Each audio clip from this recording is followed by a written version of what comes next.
channel Ngulik Horor.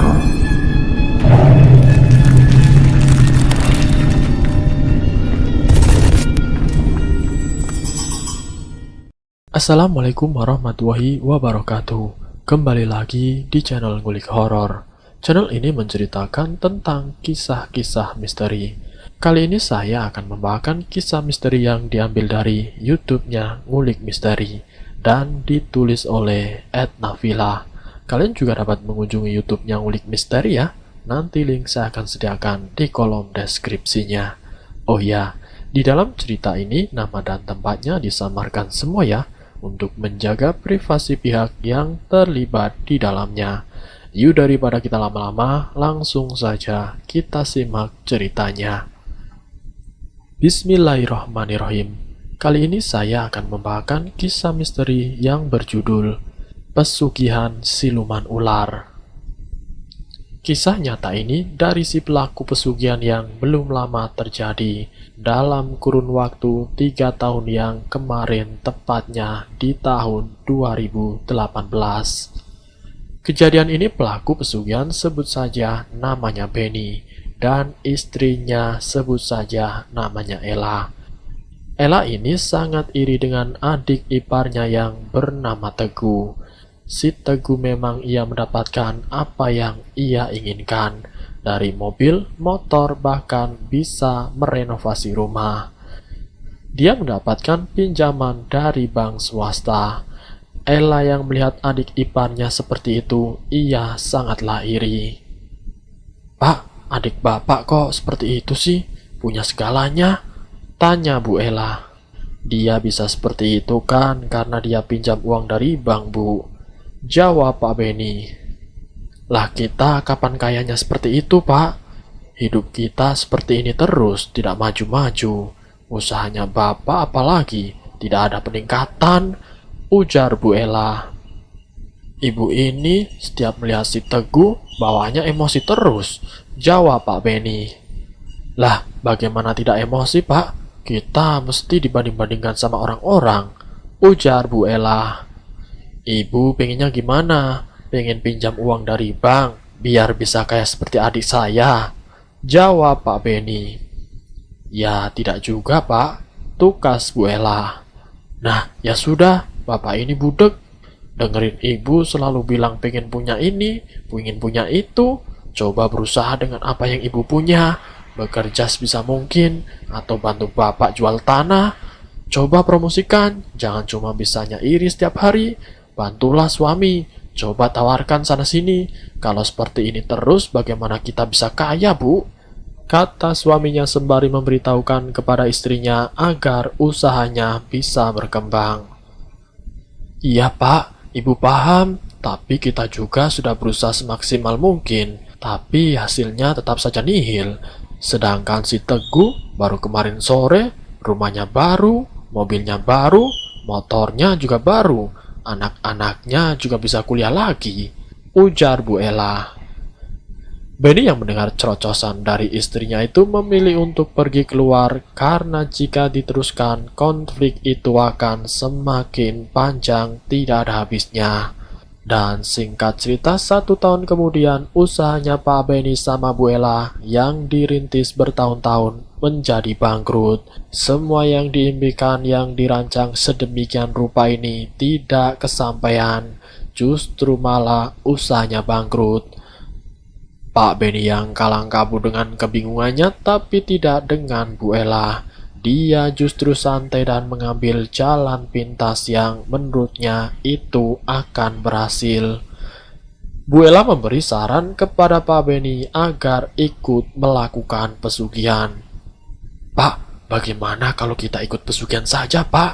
Nanti kita bisa kaya loh," ujar Bu Ella.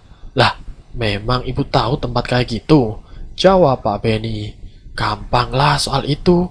Nanti kita cari informasi," tukas Bu Ella. "Bu, pesugihan itu musyrik, Bu. Tidak boleh," jawab Pak Benny. "Saya pokoknya pengen punya mobil, Pak.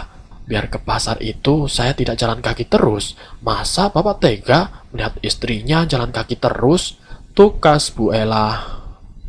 "Bu, kalau ibu ke pasar gampang. Naik angkot atau minta dianterin sama orang lain ke pasar, kek? Kata Pak Beni. Ya tidak gitu juga, Pak, konsepnya. Itulah makanya saya kepingin cepat kaya. Tapi bingung, Pak, caranya. Coba nanti Bapak cari tempat pesugihan. Barangkali teman Bapak tahu. Cerocos Bu Ella. Pak Beni yang bingung harus mencari tahu tempat pesugihan. Tidak lama ia ingat salah satu temannya pernah bercerita bahwa dulu ia pernah mengantarkan temannya ke salah satu tempat yang bisa mendatangkan kekayaan. Tidak mau membuang waktu lagi, akhirnya Pak Beni berangkat menemui temannya. Sesampainya di sana, Pak Beni menanyakan hal tersebut. Mas, saya numpang tanya, Mas, bisa bantu saya? Tanya Pak Beni. Bantu apa, Pak? Jawab temannya. Saya mau minta diantar sampean ke tempat sampean dulu pas Mas mengantar ke tempat pesugihan. Tanya Pak Beni. Memang Pak Beni kenapa sampai mau ikut pesugihan? Tanya temannya. Saya sekarang keadaannya jatuh dan bahkan saya sudah tidak mempunyai apa-apa lagi. Sudah, saya minta tolong. Nanti saya kasih berapapun kamu inginkan. Tapi nanti kalau sudah saya jadi orang kaya, pinta Pak Beni. Karena desakan dari Pak Beni, akhirnya temannya menyetujui untuk datang ke tempat pesugihan tersebut.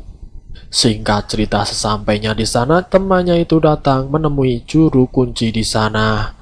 Permisi, Mbah, saya kesini ada perlu sama Mbah. Tanya temannya Pak Beni. Ya, silahkan. Kamu sampaikan saja apa yang menjadi keluh kesah kamu. Nanti biar saya bantu. Kata Mbah juru kunci itu. Begini, Mbah, saya kepingin cepat kaya. Intinya itu saja, Mbah. Soalnya saya sudah capek miskin. Apalagi istri saya ingin menjadi orang kaya. Ingin bersaing sama adik saya sendiri. Kata Pak Beni. Oh, itu. Sebelumnya kamu harus menyiapkan dulu syarat-syarat yang akan menjadi sarana kamu untuk mendapatkan kekayaan. Kamu harus belanja kembang 7 rupa dan ayam putih jago. Itu harus kamu dapatkan. Kalau tidak, kamu tidak bisa mendapatkan apa yang kamu inginkan. Dan akan secepatnya saya tunggu. Tutur Mbah Dukun. Kalau begitu, saya permisi, Mbah. Besok saya kesini lagi kalau saya sudah mendapatkan syarat-syarat tersebut. Jawab Pak Beni. Singkatnya Pak Beni pun pulang dan sampai di rumahnya. Pak Beni menceritakan kepada istrinya. Bu, Mbah Dukunya ingin syarat-syarat kembang 7 rupa dan sebagainya, termasuk ayam jago yang berwarna putih. Kita tanya kemana saja biar mendapatkan itu semua, Bu. Ujar Pak Beni. Dan Pak Beni langsung saja berangkat menaiki angkutan menuju ke pasar untuk mendapatkan ayam jago. Semua kebutuhan syarat ritual sudah dibelinya dan Pak Beni langsung pulang ke rumahnya. Dan sesampainya di rumah, Bu Ella menyuruh suaminya. Pak, ini syaratnya sudah penuh. Bapak sebaiknya langsung saja ke Mbah Dukun itu. Suruh istrinya. Ya tidak bisa hari ini, Bu. Ini kan sudah sore. Mendingan besok pagi saja. Jawab Pak Beni. Ya terserah Bapak bagaimana baiknya, Pak. Tukas Bu Ella. Soalnya tadi Bapak bilang sama Mbah Dukun itu besok pagi. Jadi tidak mungkin sore ini, Bu. Ya bisa-bisa saja sebenarnya. Tapi tidak enak, Bu. Sudah bilang besok pagi. Kita tunggu besok pagi saja. Malamnya buat istirahat, Bu. Jawab Pak Beni.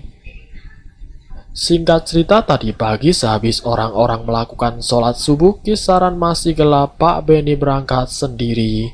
Dia menaiki angkot menuju ke tempat pesugihan tersebut, menemui Mbah Dukun itu. Kurang lebih 1,5 jam, mungkin jam setengah 7 pagi, sampailah di sana.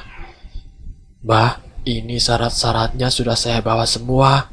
Terus bagaimana lagi, Mbah? Tanya Pak Beni. Nanti malam kamu sekitar jam 9 malam, kamu harus mandi kembang. Sudah saya siapkan. Nanti kamu istirahat dulu di sini, menunggu malam, kata Mbah Dukun. Pak Beni duduk di rumahnya Mbah Dukun menunggu malam. dan pada jam 9 malam ada yang memanggil. "Ini sudah waktunya Bapak mandi kembang. Semuanya sudah saya siapkan. Bapak tinggal mandi saja," ujar Mbah Dukun. Berangkatlah Pak Beni ke tempat yang sudah disiapkan, dan selesai mandi dia menemui Mbah Dukun lagi. "Terus saya harus bagaimana lagi, Mbah? Ini saya sudah mandi kembang," tanya Pak Beni.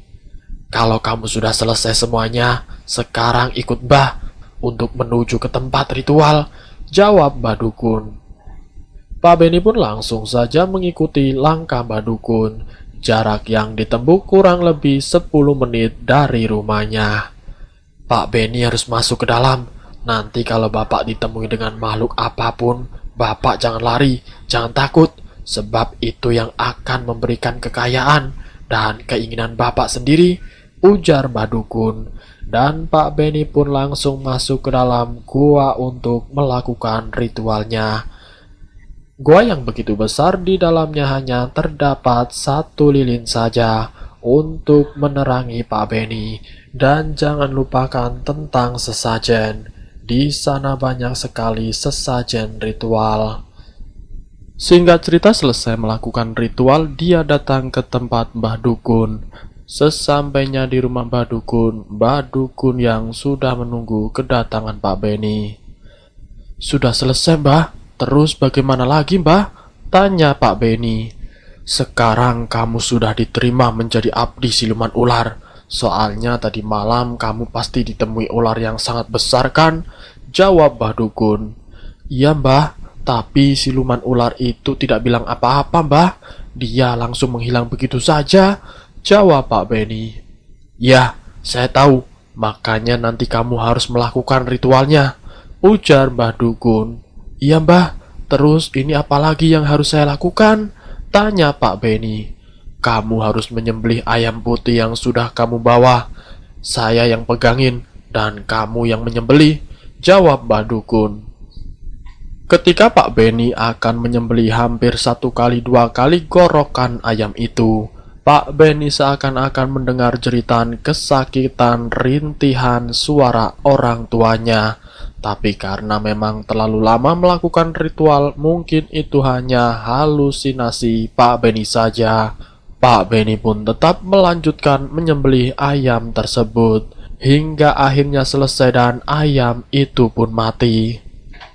Setelah itu Pak Beni disuruh membakar ayam tersebut. Dibolak-balikannya ayam tersebut dan akhirnya ayam tersebut dihidangkan oleh Mbah Dukun. "Ini sudah kamu bakar, sekarang kamu makan untuk bekal kamu pulang," ujar Mbah Dukun. Dimakanlah ayam tersebut.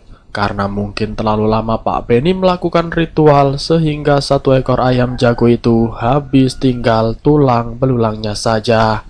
Mbah Dukun yang melihat itu tidak heran melihat kelakuan orang melakukan pesugihan, karena dia sifatnya sudah kerasukan iblis. Mbah Dukun yang melihat Pak Beni menghabiskan ayam tersebut, Mbah Dukun menyarankan kepada Pak Beni, "Nanti sesampainya di rumah, Pak Beni harus menyiapkan kamar khusus dan juga sesajen seperti yang Bapak beli, yang seperti Bapak bawa ke sini. Itu harus disiapkan, tapi tidak ada ayam putihnya, hanya peralatannya saja, Pak. Kamu habis dari sini, kamu harus langsung balik ke rumah dan kamu harus melakukan ritual. Tapi selanjutnya, kamu melakukan ritualnya tiap malam Jumat Kliwon. Selain malam itu, jangan melakukan. Tapi untuk saat ini, kamu langsung membuat kamar dan melakukan ritualnya," tutur Mbah Dukun. "Kalau begitu, saya mohon izin pulang, Mbah," jawab Pak Beni. "Silahkan, kamu hati-hati. Semoga kamu mendapatkan apa yang kamu inginkan," jawab Mbah Dukun. Lalu kemudian pamitlah Pak Beni kepada Mbah Dukun, dan Pak Beni pulang menemui istrinya. Sesampainya di rumah, dia menyampaikan perihal pesan dari Mbah Dukun. Pak Beni mengutarakan apa yang disarankan kepada Mbah Dukun. "Saya harus menyiapkan kamar khusus, Bu. Kamar yang mana yang mau dikosongkan untuk ritual?" tanya Pak Beni. "Mendingan itu kamar yang paling ujung, Pak. Aman, soalnya jauh dari orang yang lewat, Pak. Jadi mendingan Bapak di kamar belakang saja," jawab istrinya. Dan saran istrinya itu pun diterima. Pak Benny dengan secepat mungkin belanja semua persyaratan untuk melakukan ritual selanjutnya. Dan semua sudah dipenuhi, Pak Benny langsung masuk ke dalam kamarnya. Di situ dia melakukan ritual seperti saat dia melakukan ritual di goa. Setelah ritualnya itu selesai, dia keluar dari kamar. Ini bagaimana, Bu? Saya tidak mendapatkan apa-apa. Tapi yang saya dapatkan hanya ini, sisik ular yang berwujud seperti ini. Terus bagaimana caranya, Bu? Tanya Pak Benny kebingungan. Bapak tanya saja kepada Mbak Dukun, soalnya ibu juga kurang tahu soal itu, Pak. Jawab istrinya. Singkat cerita, karena ketidaktahuan Pak Benny berangkat ke tempatnya Mbak Dukun. Mbah, saya kok dapat seperti ini, Mbah? Tanya Pak Benny. Itu semua sarana agar kamu dimudahkan dalam usaha. Kamu coba saja kalau begitu. Jawab Mbak Dukun. Terima kasih ya, Mbah. Ujar Pak Benny. Ya, semoga kamu sukses. Jawab Mbak Dukun singkat. Pak Benny pun mencoba dengan usaha menjadi perantara jual tanah. Di situ Pak Benny menawarkan tanah-tanah milik orang lain untuk ditawarkan ke siapapun. 1, 2, 3, 4, 5 kali dia menjadi maklar tanah, semuanya lancar. Dari hasil jual tanah tersebut, dia bisa membeli motor dan bisa mendirikan usaha konveksi. Hampir setengah tahun dia menjalankan usahanya di komplek perumahan. Dan jangan lupa dengan istrinya Pak Benny. Ia selalu memamerkan kekayaan kepada si Teguh. Pak Benny merenovasi rumahnya menjadi bertingkat-tingkat, hampir 3 tingkat. Tinggi rumahnya melebihi tinggi rumah adiknya si Teguh. Singkat cerita, hampir 1 tahun pesugihan itu berjalan dan Pak Benny harus mencari orang untuk ditumbalkan lagi. Kira-kira siapa ya, Bu? Tanya Pak Benny. Pokoknya jangan keluarga kita cari orang lain sajalah. Jawab istrinya. Terus bagaimana caranya, Bu? Tanya Pak Benny. Bapak ritualkan dulu uang yang akan digunakan untuk usaha. Entah itu untuk membeli apapun, agar orang yang nanti menerima uang itu jadi tumbalnya. Jawab istrinya. 2 minggu sebelum jatuh temponya, Pak Benny melakukan ritualnya dengan uang yang digunakan untuk mencari tumbal. Dan kebetulan ada salah satu orang atau warga yang ingin menjual tanahnya kepada Pak Benny. Waktu kurang 2 minggu, ada orang yang datang karena melihat kondisi kekayaan yang melimpah. Karena kebetulan yang mendadak orang tersebut menjual tanahnya kepada Pak Benny. Dia menawarkan tanahnya dengan harga yang sedikit miring karena keadaan mendesak. Tanpa buang-buang waktu lagi, Pak Benny pun langsung menyetujuinya. Ya, saya setuju dengan harga yang Bapak tawarkan kepada saya. Saya akan bayar sekarang juga, ujar Pak Benny. Lihat dulu kondisi tanah dan luasnya, Pak, jawab orang tersebut. Saya percaya saja, Pak, ujar Pak Benny. Pak Benny mengambil uang dan dikasihkan ke orang tersebut. Sesampainya di rumah, Pak Benny sama istrinya ini berunding. Uangnya sudah saya serahkan kepada orang itu, Bu. Nanti kita lihat saja. Beberapa hari setelah pembayaran itu selesai, di antara keluarga yang menjual tanah kepada bapak ini, ada yang meninggal, ujar Pak Benny. Selang beberapa hari, istrinya Pak Benny mendengar bahwa ada orang yang meninggal dari keluarganya Pak Cipto, orang yang menjual tanah kepada Pak Benny. Mendengar berita tersebut, istrinya Pak Benny langsung menyampaikan kabar gembira kepada suaminya. Pak, kita selamat, Pak. Kita akan menjadi kaya raya, Pak. Keluarga Pak Cipto ada yang meninggal, Pak, ujar istrinya Pak Benny. Kabar mulai tersiar di warga kalau Pak Benny melakukan pesugihan. Dalam kurun waktu 1 tahun semenjak meninggalnya orang tersebut, 2 bulan dia bisa membeli tanah yang banyak. Mungkin itu yang membuat warga mulai mencurigainya. 2 tahun menjalani pesugihan siluman ular, dia harus mengembangkan kembali usahanya. Namun apa yang terjadi? Usaha maklar tanahnya ini sepi. Tidak ada salah satu orang pun yang ingin menjual dalam bentuk rumah atau tanah kepada Pak Benny. Pak Benny sudah mencari kemana-mana, bahkan keluar kota, tapi dia tidak menemukannya. Pak Benny kebingungan harus mencari siapa. Dan istri Pak Benny ini menyarankan untuk menumbalkan karyawan konveksinya. Di situ Pak Benny meritualkan seperti yang biasa ia lakukan jika akan menumbalkan seseorang. Diberikannya uang yang lebih kepada karyawannya. Walaupun para karyawannya ini menolak, banyak karyawan mengeluhkan atau tidak menginginkan uang dari Pak Benny. Kalau tidak diterima, pasti istrinya akan marah-marah. Kamu dikasih lebih, bukannya diterima, malah tidak mau. Istrinya memarahi setiap karyawannya ketika diberi uang lebih dari bayaran yang semestinya. Dan ada salah satu korban yang sebut saja namanya Azam. Ketika waktu yang sudah ditentukan Pak Benny untuk menumbalkan, kurang lebih waktu hanya 1 bulan ini, Azam melihat ular di bawah tempat dia bekerja. Dan lalu diusir ular tersebut, namun ular itu tetap diam dan diam. Lalu diusir pakai sendal, memakai sapu, selalu datang kembali ke tempat Azam bekerja, yaitu di bawah bangkunya. Selang beberapa minggu kemudian, semenjak dia melihat ular yang selalu menghampirinya, 1 hari 2 hari hampir seminggu lamanya, si Azam ini merasakan sakit yang aneh. Sakitnya hanya ketika dia di rumah. Ketika ia hendak bekerja, dia sehat kembali. Ketika dia balik lagi ke rumah, dia merasakan tubuh yang hampir seperti orang yang habis dipukuli. Ketika merasakan sakit yang begitu hebat, Azam ini mencoba untuk ke dokter atau ke tempat di mana bisa mencari tahu apa penyakitnya si Azam. Dia diantar orang tuanya ke dokter. Di situ secara medis, dokter hanya memberikan jawaban, sakitnya tidak ada yang serius, ini hanya kecapean saja. Jadi anak ibu tidak ada gejala atau kelainan sakit yang seperti anak ibu khawatirkan, ujar Pak dokter itu.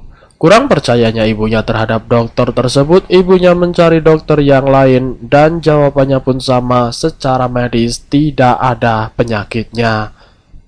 Sementara melihat kondisi anaknya ketika di rumah selalu teriak-teriak meminta tolong, merasakan sakit yang begitu hebat, orang tuanya si Azam ini akhirnya merujuk untuk mencari orang pintar. Nah, di situ orang tuanya mencari orang pintar yang kebetulan di salah satu tempat dia tinggal ada yang benar-benar tahu tentang hal spiritual. Dan kemudian orang tuanya mendatangi rumah Pak Ustadz. Assalamualaikum, ujar orang tuanya Azam. Waalaikumsalam. Ada apa, Bu? Jawab Pak Ustadz. Ini Pak, saya datang ke sini ingin menanyakan anak saya itu sebenarnya kenapa ya? Soalnya kalau di rumah habis dia bekerja di Pak Benny sama Bu Ella, sepulangnya kalau di rumah dia sakit-sakitan terus Pak. Bahkan hampir setiap malam dia kesakitan, ujar orang tuanya Azam. Oh, dia sudah berapa lama sakit-sakitan Bu? Tanya Pak Ustadz. Sepertinya kurang lebih sudah hampir 10 hari ini Pak. Kata dokter pun tidak ada penyakit yang serius. Bahkan hampir setiap malam dia mimpi tentang ular yang besar Pak, ujar orang tuanya Azam. Aduh, kenapa kalau dari cerita ibu tentang anak ibu yang namanya Azam, sekilas saya melihat kalau anak ibu itu ada yang mengganggu, jawab Pak Ustadz. Maksudnya bagaimana Pak? Tanya orang tuanya Azam. Kalau lebih jelasnya ya mohon maaf, nanti Azamnya bawa ke sini saja, biar nanti saya bantu agar bisa lepas dari rasa sakit dan yang mengganggunya setiap hari Bu, ujar Pak Ustadz. Oh iya Pak, baik, ya sudah, nanti tak suruh ke sini anaknya. Terima kasih ya Pak, ujar orang tuanya Azam. Singkat cerita, orang tuanya Azam ini berpamitan kepada Pak Ustadz tersebut. Keesokan harinya Azam izin tidak berangkat bekerja kepada Pak Benny. Dan si Azam diajak sama ibunya ke rumahnya Pak Ustadz tersebut. Di sana Azam ditanyai, "Sudah berapa lama kamu bekerja di Pak Beni?" Tanya Pak Ustadz. "Ya mungkin hampir 1,5 tahun ini Pak," jawab si Azam. "Jadi sudah lama ya?" Tanya Pak Ustadz. "Iya Pak," jawab Azam. "Terus kamu bisa dapat mimpi seperti itu dan kamu terus-terusan sakit? Kamu seperti itu bagaimana ceritanya?" Tanya Pak Ustadz. "Saya tadinya melihat sesosok ular di bawah tempat saya bekerja, tapi kalau diusir, ular itu tidak mau Pak. Bahkan pakai sapu, pakai sendal saya, dan pernah saya buang keluar, tapi ketika saya mau bekerja kembali, dia ada lagi. Dan itu sudah 3 kali, bahkan 4 kali Pak, saya dihampiri ular tersebut," jelas si Azam. "Lah, kamu merasakan sakitnya sejak kapan?" Tanya Pak Ustadz lagi. "Kalau sakitnya setelah seminggu dari kejadian setelah saya mengusir ular tersebut Pak," jawab si Azam. Mendengar penjelasan dari si Azam, Pak Ustadz mencoba memejamkan matanya sebentar. "Ya, tak lihat dulu, barangkali ada yang aneh," ujar Pak Ustadz. Pak Ustadz pun terfokus ke mata si Azam. Setelah hampir 1 menit 2 menit Pak Ustadz memejamkan mata. Pak Ustadz menjelaskan kepada ibunya Azam, "Bu, mohon maaf ya Bu, anak ibu ini kalau dari hasil yang saya lihat, mohon maaf ya Bu, kalau salah, kalaupun benar itu karena Allah Subhanahu wa Ta'ala. Anak ibu itu keadaannya seakan-akan sedang dililit seekor ular yang sangat besar," jelas Pak Ustadz. Ibunya Azam yang mendengar penjelasan dari Pak Ustadz ini sontak saja terkejut dan khawatir dengan kondisi anaknya. "Terus solusinya bagaimana Pak Ustadz?" tanya ibunya Azam.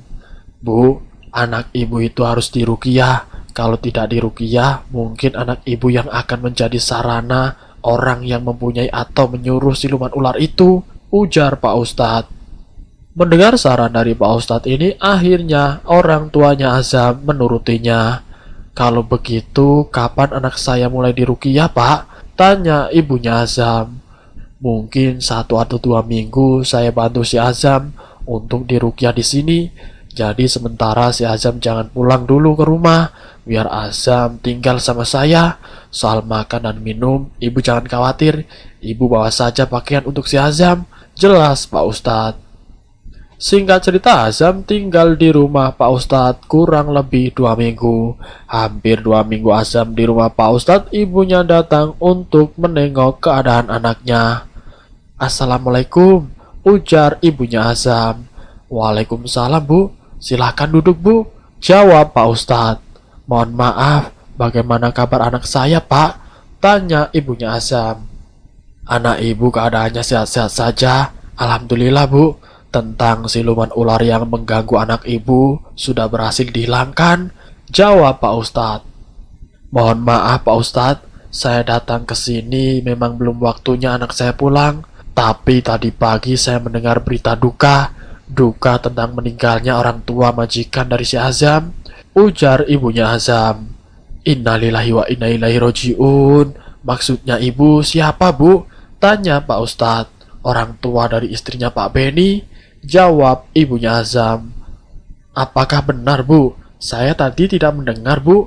Saya mohon maaf, mungkin pendengaran saya kurang begitu jelas, apalagi tempat kabar tersiarnya kan jauh, jadi tidak begitu jelas kalau dari rumah saya Bu.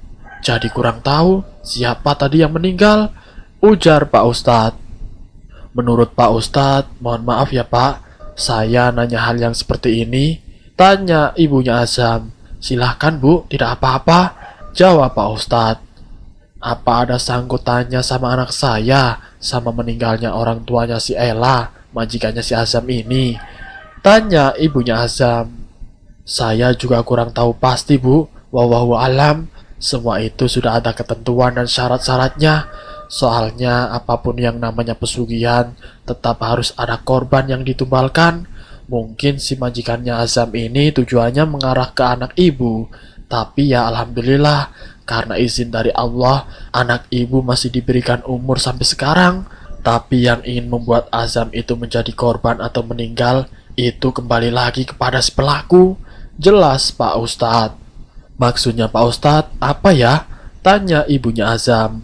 Mungkin karena rencana majikannya Azam sia-sia, dan mungkin karena waktunya memang sudah terlalu mepet, jadi tetap harus ada salah satu keluarganya atau bahkan orang lain yang harus menjadi korban penumbalan.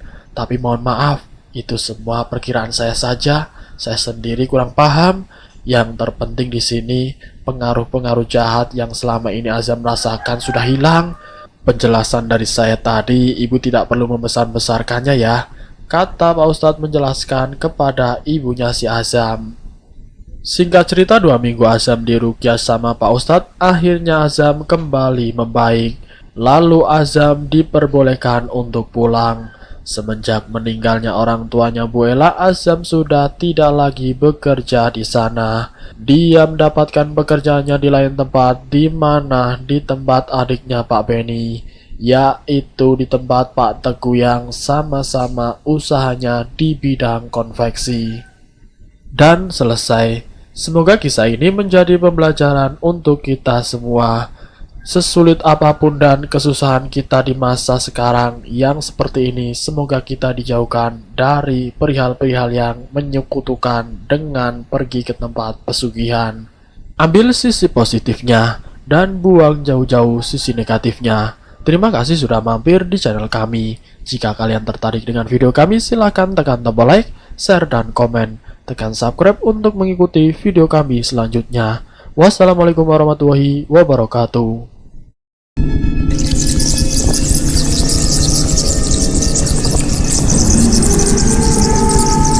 Selamat datang di channel Ngulik Horor.